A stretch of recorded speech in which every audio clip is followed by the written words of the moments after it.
Hello beautiful soul! Welcome back to my channel. This is Mei Chang Ame from Japan, kabayan. Sagittarius. This reading is for you. Tingnan natin na iyong June 15 to June 21, 2025.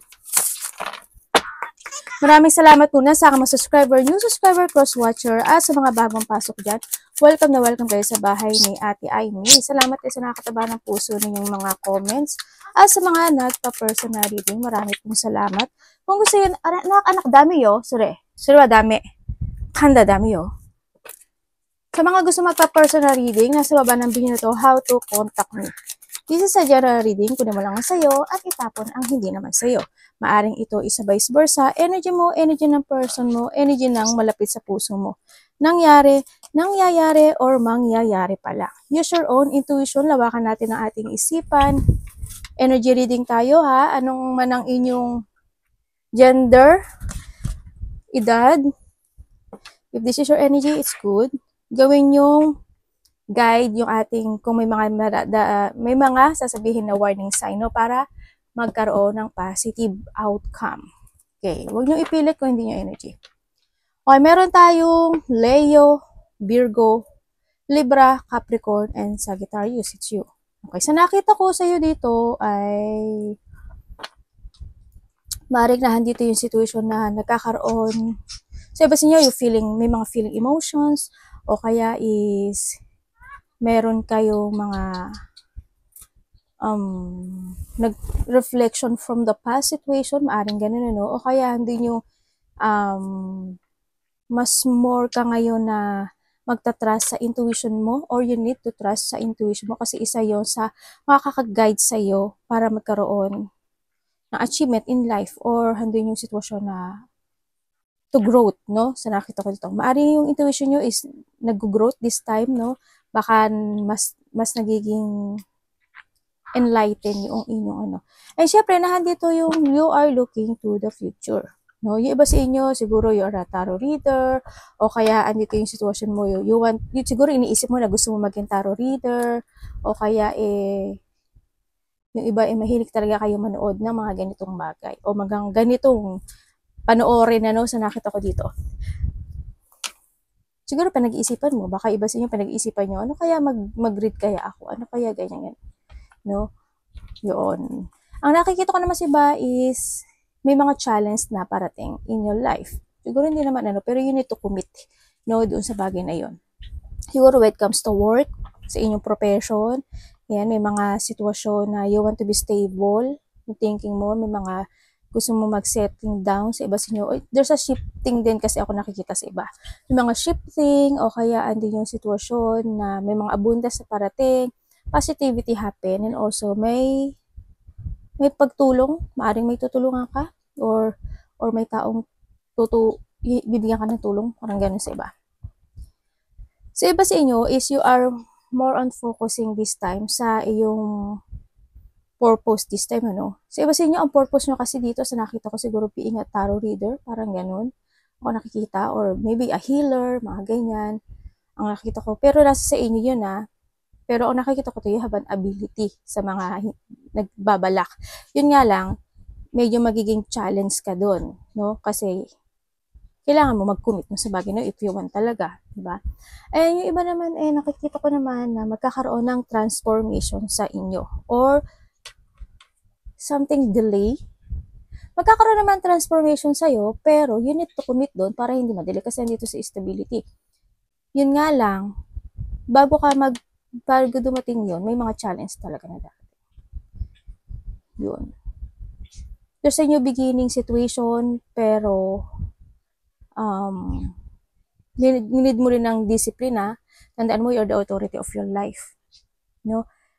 Meron mga paghihiwalay ako nakikita, hindi ko alam in what way yung paghihiwalay na yun. Meron din ako nakikita na parang may mataas ang ego, merong something government, or may mga official building, or mga papers and documents, siguro ako may nakikita akong ganun, baka yun yung situation na you want to be stable, ganyan, maaring yung mga gusto mong umpisahan, gusto mong gawin in life, no? Baka yun. Baka kung may travel kayo, diba? You look to the future. Ang nakikita ko naman, okay naman kasi magiging stable ka raw eh. Kasi may isang bagay o sitwasyon na magtatapos sa'yo. May pagtatapos. Ako nakikita. May mga meron kang gustong i-structure. Parang meron kang gustong gawin o buuin o itayo o gano'n nakikita ko sa iba. May mga iisipin. Iba dito is kayo inspired.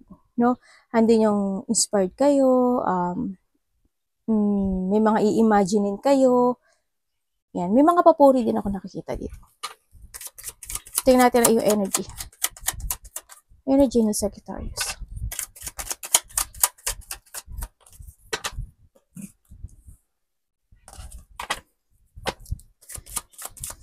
Yung iba sa inyo, siguro nakakaroon kayo ng limitation sa sarili nyo. Or you have a boundary, no? Yun. Or you need to put boundary. The moon and the moon, no? Ay.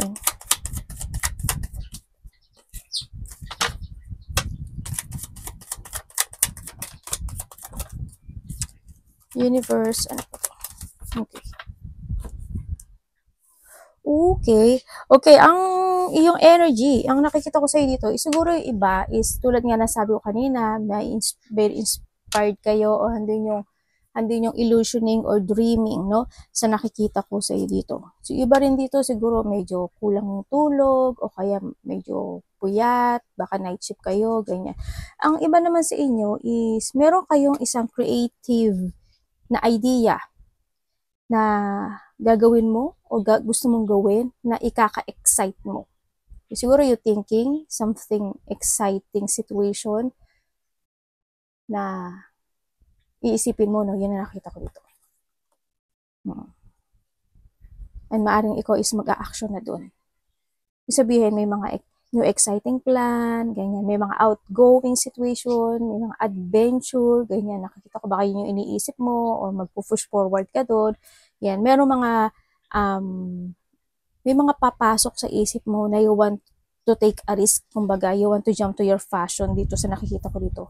Yun, handun yung confident mo, handun yung excitement, handun yung plan, and handun yung pagkakaroon ng illusioning sa isang bagay na you want to create. Ganun. Sa iba sa inyo, ganun. Tingnan natin ang parating kay Sagittarius.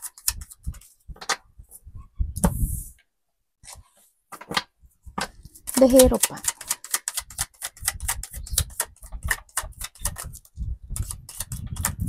Ano parating sa... Ay! Ano po to, universe? Tapos na po to. Tingnan ko ha.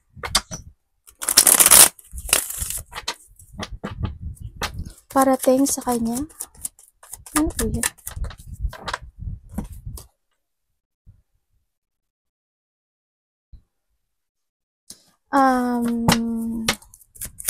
Kuhanin ko para diretso. Thank you. Okay, the Fool. Diba? Kailangan talagang hugutin ko no? Para makita natin yung results at until the end, yung card mo. Okay, so nakikita ko sa'yo dito, Sagittarius, parating sa'yo, merong isang bagay o isang situation sa buhay mo na siguro in the past, no, na may mga bagay o sitwasyon na pilano ka, no, sa nakikita ko dito, and may mga pilalo ka na isang bagay pero nagkaroon maari ng struggle, ganyan. Pero nagkaroon naman, kahit nagkaroon ng struggle o hindi naging maganda yung ganong situation, is nandun yung paniniwala mo na magkakaroon, andun kasi yung leap of faith mo na mangyayari yung bagay na yun no? Kaya ang nakikita ko dito, meron isang bagay o planning ako na nakikita na kung ikaw is nahihirapan this time o nahihirapan yung iba o iba sa inyo maaari nakaraos na kailangan mo lang talaga ng clarity, kailangan mo lang talaga na maging organized o kailangan mo lang planuhin maigi itong sitwasyon Huwag kang ma-unfocus, huwag kang ma-burn out dun sa bagay na yon kasi kung ka nakalang humingi ng tulong, humingi ka ng tulong o payo, no? ang nakikita ko dito, magkakaroon sa'yo ng clarity, no, na magkakaroon ng new beginning sa'yo. Ibig sabihin, basta leap of faith lang, and there's a freedom coming sa buhay mo. Kung sa mga aspeto ng buhay mo yan, halimbawa sa trabaho, diba? O halimbawa sa mga tao na hindi kayo, halimbawa makasama sa trabaho, kapatid, karelasyon, no? Kailangan mo lang din talaga, ang gawin mo dito is planuhin mo siyang maigi, and syempre, sabi ko nga sa'yo is try to make it balance din. Kailangan mo lang din na this is a decision making to start a new beginning into your life, no? Sa nakikita ko to. Yun ang parating sa iyo. Sa iba naman sa inyo is merong isang bagay, isang sitwasyon sa buhay mo na you will back from the basic. Kumbaga, mag-i-start kang muli o mag-i-start ka from the zero, or handle yung situation na, siyempre sabi ko freedom, di ba? Andito rin yung isang sitwasyon na beginning something in your life. Yun. Siguro, halimbawa, lalo na sabi ko, if you have a travel, o may mga bagay-bagay na aasikasuhin ka, gagawin ka, aaksyonan mo, ganyan. Maaring yung time na yon, yung sitwasyon na yon ay matatapos na, at ngayon ay muli kang magsisimulang muli sa umpisa. Mga ganong sitwasyon, no? Nakikita ko rin dito, kung may mga tao dito, o may tao na hindi kayo nagkaroon ng, kumaga nagkaroon kayo ng alitan, no? Hindi kayo nagkaroon ng pagkakasundo. Ang nakikita ko dito, someone, no? Kasi may conflict or may defensive na tao. Yan, magkakaroon dito ng clarity na maaari itong tao na to is mag-a-apology sa'yo, no? Or ikaw ito yun. Or hindi yung sitwasyon na maaari itong tao na to is may nagbibigay sa kanya ng payo, o nagbibigay sa kanya ng payo, advice, isa lang yun ate. Yun ang nakikita ko to, na bakit hindi mo na lang simulan at kausapin mo si Sagittarius, di ba? Na handun yung sitwasyon na yun. No? Kaya itong nakikita ko dito sa tao na to is maaring kausapin ka niya, no? At hihingi siya ng apology sa iyo. Yun ang nakikita ko sa kanya. Handun din yung manifestation sa nakikita ko dito sa tao na to. Handun din siya na umaasa siya kasi itong tao na to na in a divine timing, no? Na magkakaroong muli ng bagong simula sa inyong dalawa sa nakita ko dito. Kung baka kasi itong taon na ito nahatak siya na nakaraan no? Yun. Maaring ito is karelasyon mo, ganyan.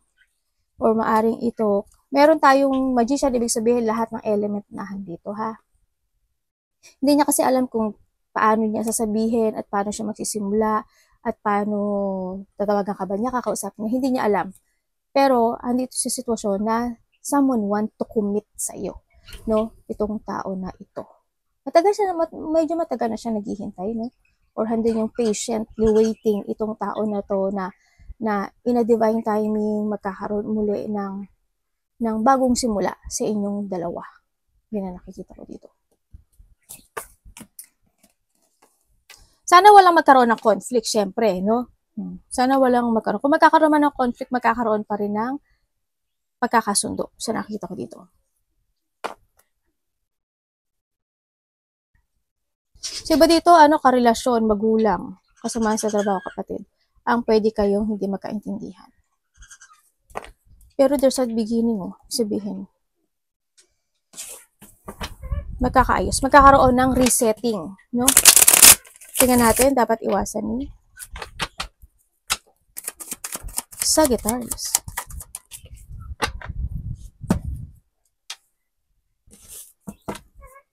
Universe, dapat iwasan niya ito.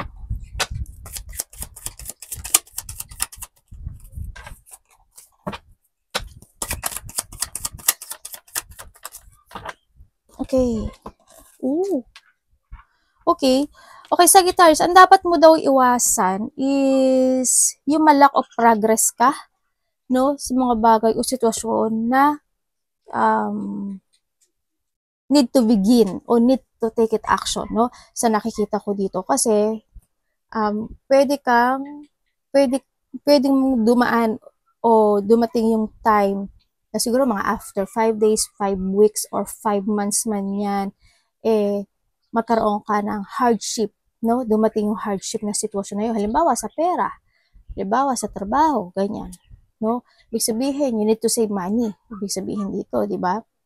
Kasi darating yung point na magkakaroon ka ng problema dito. And syempre, kailangan mo talaga ng take advantage doon. Yun ang iwasan mo na always kang gagawa, always kang magpaplano, always kang magdidesisyon. Kailangan mo mag-isip ng advance, no? Halimbawa, sabi ko, di ba, na kung gusto mo mag-umpisa ng trabaho o mag-travel, ganyan, isipin mo munang maigi na, halimbawa, may ipon ka, yung ipon na yun, hanggang dito lang, pero gusto mo talaga mag-travel. Halimbawa lang to ha, tapos naubos na yun, o paano na sa next? Pero nasa sa'yo yun. No? Basta always think advantage kung ano yung layunin mo, kung ano yung magiging result, magiging outcome if ever, mga ganyan, no? Iwasan mo din yung lack of discipline, lack of control, ma-disconnect sa intuition mo, syempre isa rin yun. Ma-disconnect sa mga bagay na gusto mong i-growth, no? Sa nakikita ko dito. O you want to invest, mga ganyan sa nakita ko dito, no? And syempre, iwasan mo yung isang bagay na naumpisahan mo na, tapos hindi mo tatapusin. Yun, iwasan mo yun. Pag naumpisahan mo, tapusin mo. Hindi yung bitin. Diba? Parang nagsayang ka lang. Kailangan tuloy. Kailangan mo rin kasi makipagsapalaran. No? Iwasan mo na, pabago-bago yung isip. Iwasan mo na, siyempre, selos, babae ka man o lalaki. Iwasan mo yung pang-aabuso with come sa sarili mo or mga tao na abusuduhin ka, no? Vice versa.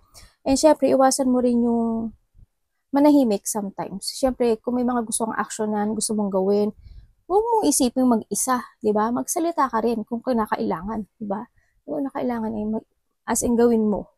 As in gawin mo yun. Huwag ka mo rin iwasan mo rin maging irresponsable, pabago-bago isip, ipagpaliban yung mga bagay. Sabi ko nga sa'yo, di ba? Pag naumpisahan mo, tapusin mo hanggang sa huli. Iwasan mo mapag-isa, no? At mag-isip-isip ng mga bagay-bagay. Okay lang yun kung you want to relax. Okay lang din yun. Wag overthinking, don't distress yung sarili mo. Yung mga iiwasan mo, ha? Kung may mga bagay na kailangan i-withdraw mo na. May mga bagay na kailangan i-change mo na.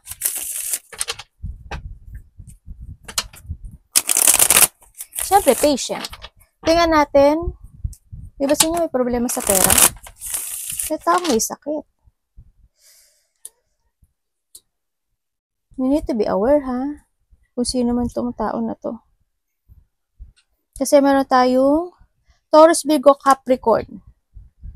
We have the Pisces, Cancer, Scorpio, at Aries, Leo, and Sagittarius. Yan. Baka yun yung may mga sakit. Kamusta po ang love? Sagittarius in love. Love is sa lahat, kapatid, anak, magulang, karelasyon, kaibigan, ganyan. Sarili, pwede. Love, Sagittarius, for sure.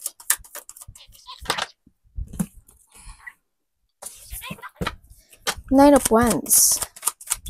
Love, Sagittarius. Anak, wag ka sa ulo. At ako, delikado. Sagittarius in love. Ay, panalo. Mga talaga, no?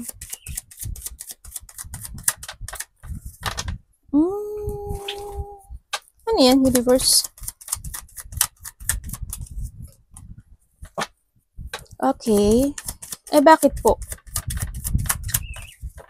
Thank you. Okay, when it comes to a love. Okay. Sabihin ko sa inyo ha, meron tayong nandito lahat. Nandito lahat. Ay, alak, buluga. Dito lahat to. Siyempre, Sagittarius.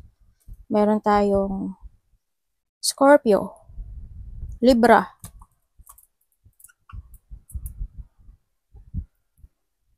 Ay, nagpupo. Lahat ng nandito. Sword. Aquarius, Gemini, Libra, nandito lahat. Okay, when it comes dito sa love mo, no, may tao dito na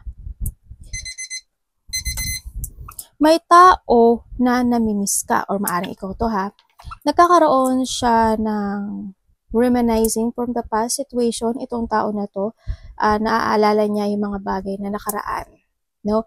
Yung mga, handun yung alam mo yung nagkakaroon siya ng nagkakaroon siya ng struggle sa buhay niya this time. Siyempre, handun yung alam mo yung hindi siya makapag-desisyon kung kakausapin ka niya o hindi, tatawagan ka niya o hindi. Nagkakaroon siya nalilito siya, no? Kaya nang nangyari sa kanya is nadi-delay, pero always siyang nagtithinking from the past situation sa inyong dalawa. Sa nakita ko, titingnan ko sa kanya dito, naghahanap siya ng lakas ng loob, ng tibay ng loob, no? Na gusto niya mag-start ng new beginning sa'yo, no? Gusto niya uli ng renewal, kasi nasabi niya dito is mahalaga ka sa kanya. Andun din yung sitwasyon na kinokontrol niya kasi ngayon yung feelings niya, yung sarili niya, no, sa nakikita ko dito. Pero andun yung thinking niya, andun yung thought niya, no, na indecision siya para kausapin ka niya. Yun. Sa nakikita ko dito. Naghahanap siya ng lakas ng loob. As in. Kaya andun yung controlling. Pero namimiss ka niya, no, dito. Gusto niya ng renewal, gusto niya ng, kasi sabi niya mahalaga ka, handun yung love nitong tao na to. Binavalue ka niya at kumbaga value and love ka daw niya. Yun. Mara ikaw to or siya. Kumbaga handun yung attraction. And then, kung kayo is magkarelasyon nitong tao na ito, sa nakikita ko sa inyo is,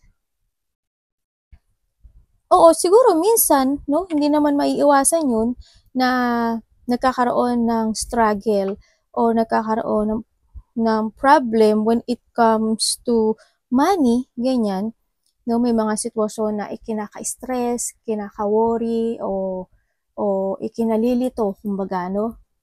Yun nga lang, kumbaga, andun pa rin yung sitwasyon na you want to keep fighting itong relationship na to kahit may mga pinagdadaanan na problema sa inyong dalawa, no? Minsan siguro nagiging hot and cold kayo, no?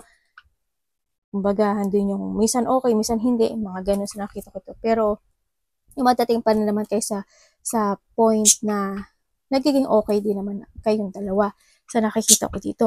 Siguro sa iba sa inyo, sa nakikita ko dito, may third party. Kasi dalawa yung taong nakikita ko Siguro yung sa mga nagkahiwalay yun. No? Pero may third party ako nakita. Basta nyo, maaaring may dalawa kayong anak, tatlong anak, isa hanggang tatlong anak. Dochi ka doon.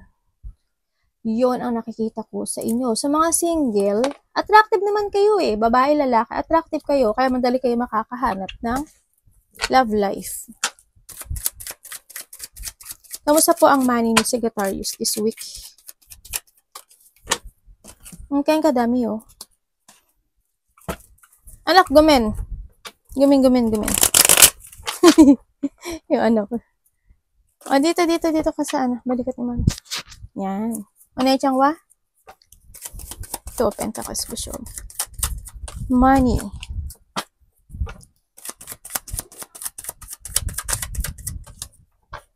Okay. Oh, we have the Ten of Pentacles. Okay. When it comes sa money mo, no, andito ka sa sitwasyon mo, yes, na may achievement, no, pag comes sa money.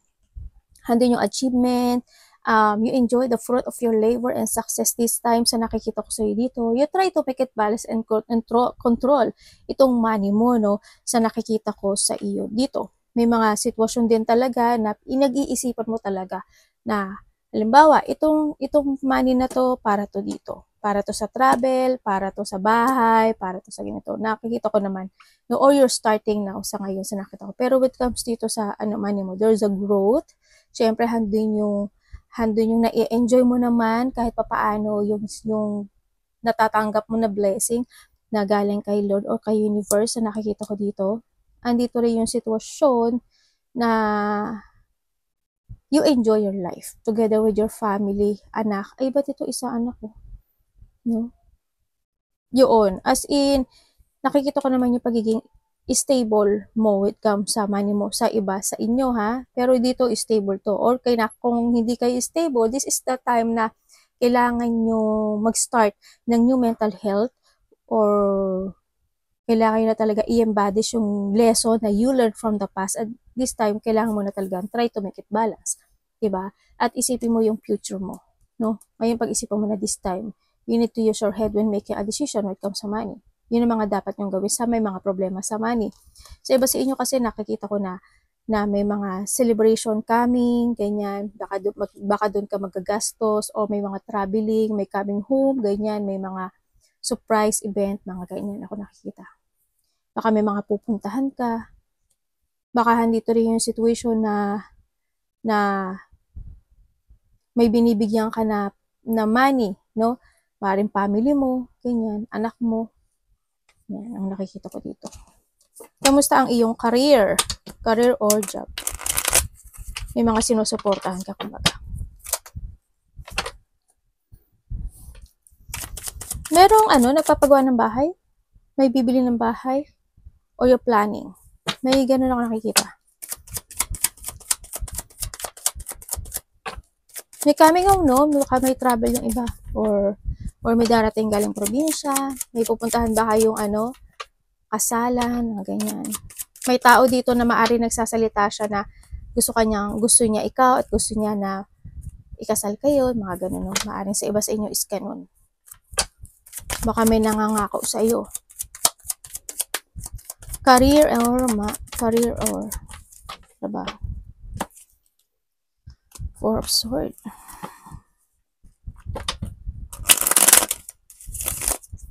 Sagittarius, career. Okay. Okay, when it comes, yung ganda na mo, puro 10. Uy, Devil, Diyos may, sabi ko pa naman puro 10.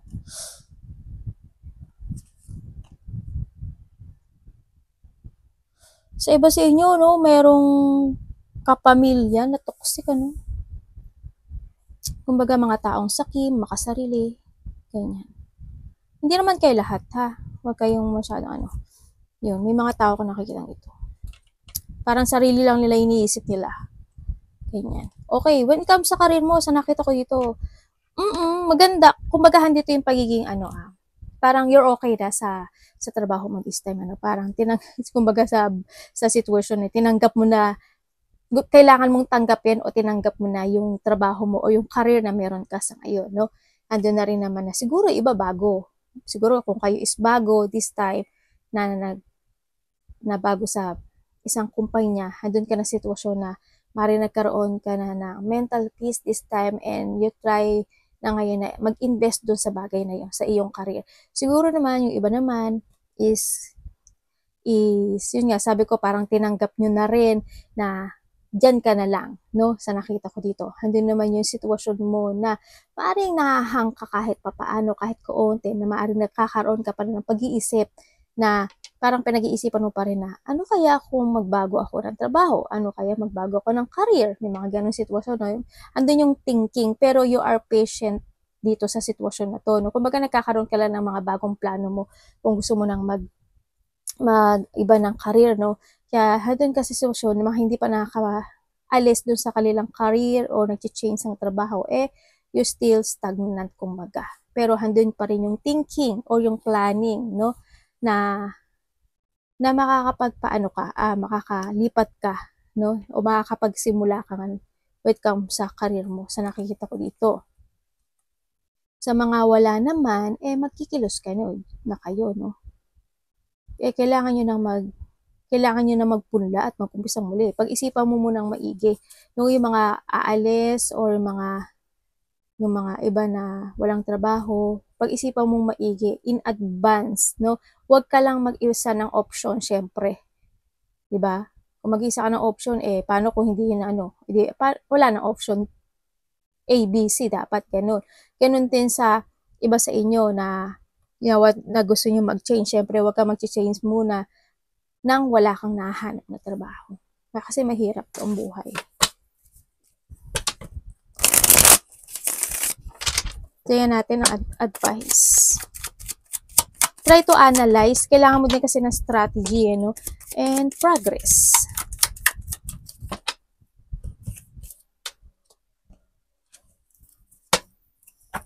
Eight of Wands ang advice. Ano po yan? Universe, thank you. Okay, when it comes sa advice, andito ka sa sitwasyon mo na keep going, keep moving, para ma-reach mo yung goal mo. If magkakaroon ka ng option sa buhay mo, huwag kang magmadali. Trust ka sa intuition mo, and to make decisions right. Siyempre, be patient to make a choices. Ang nakikita ko rin dito, wag kang manghihinayang o wag kang malungkot o mag-isolate sa isang isang sitwasyon mo na halimbawa sa trabaho. Wag kang manghinayang na mawala, kasi ayaw ko na doon, ate. Wag kang manghinayang na mawala yun kasi ang sinasabi dito, kung pumapasok sa intuition mo na gusto mong maglipat, sundin mo. Ibig sabihin, sinasabi ng iyong guidance na maaring merong pang mas magandang opportunity o mas ikaka-success mo na iba pang career, di ba? Kaya you need to keep moving to reach your goal ang sinasabi dito, no? Kaya give an effort and hard work, focus and commit para magkaroon ka ng development. I-master mo yung mga bagay na kaya mo talaga, no? Kung gusto mo talaga dyan sa sa trabaho mo, edi master it. Keep moving, keep mong magkaroon ng more on development, di ba? Give your hard work, focus, mga ganun, di ba? Kung gusto mo talaga na kasi may mga darating sa'yo. May mga darating sa'yo na offer dito sa universe, no? Kaya sinasabi dito, if you keep moving, there's a victory and success happen into your life. Kailangan mo talaga is to commit lang dun sa bagay na yun, di ba? Kung ano mga aspeto ng buhay mo, trabaho man yan, about sa pera man yan, relationship man yan, pero pag-isipan mong maigi, no? Sa nakikita ko dito. Huwag kang manghinayang sa mga mawawala, huwag kang manghinayang sa mga natapon, huwag kang magsisi, ganyan.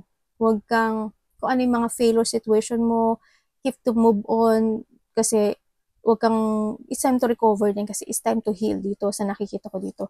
Huwag mong, huwag kang maguluhan sa mga gusto mong gawin sa buhay mo. Do your passion, di ba? Kung ano yung saan ka magaling, dun ka. Gawin mo yung ikaka-best mo, yun. Try a new strategy, planning new, and mga bagong pananaw sa kinabukasan. Focus to yourself and think to the future. Kasi there's a victory and success happen sa buhay mo. Sa nakita ko dito. Arigato namaste, God bless.